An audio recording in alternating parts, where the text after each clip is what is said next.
Hi friends, ఈరోజు మీకు ఒక టిప్ చెప్తాను చూడండి. ఇప్పుడు హోలిగలు చేయాలంటే ఎంత కష్టపడి బ్యాళ్ళు నానబెట్టి వేసి అవన్నీ చేస్తూ ఉండాలా, అది ఉడికిపెట్టాలా, అవన్నీ చేయాలా. కానీ అది కష్టం లేకుండా మీకు ఒక మంచి టిప్ చెప్తాను చూడండి. ఇప్పుడు మనము ఫస్ట్ ఏం చేయాలంటే ఇది రవ్వ తీసుకోవాలండి.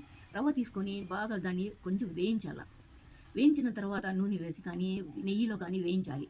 తర్వాత ఏం చేయాలి, అది పక్కన పెట్టుకోవాలి. ఒక మరి ఆహ్, ఇప్పుడు బెల్లం తీసుకోవాలండి. బెల్లం తీసుకొని దాన్ని మెత్తగా చేసేసి పాకము చేసుకోవాలండి. పాకం చేసుకున్న తర్వాత దాన్ని అది పాకమైన తర్వాత అది కూడా పక్కన పెట్టుకోండి. ఇంక తర్వాత కొబ్బరి తురుము తురుక్కోవాలి. ఇలాచీలు అవి పౌడర్ చేసుకోవాలి. గసగసాలు తీసుకోవాలి. మరి అవన్నీ తీసుకొని మనకి ఏమైనా డ్రై ఫ్రూట్స్ కానీ మీకు ఇష్టమైతే అది కూడా తీసుకోండి. తర్వాత అవన్నీ బాగా కొంచెము నెయ్యి వేసి ఇవన్నీ వేయించుకోవాలండి. నెయ్యి కానీ మీ ఇష్టం నూనె కానీ వేసేయండి.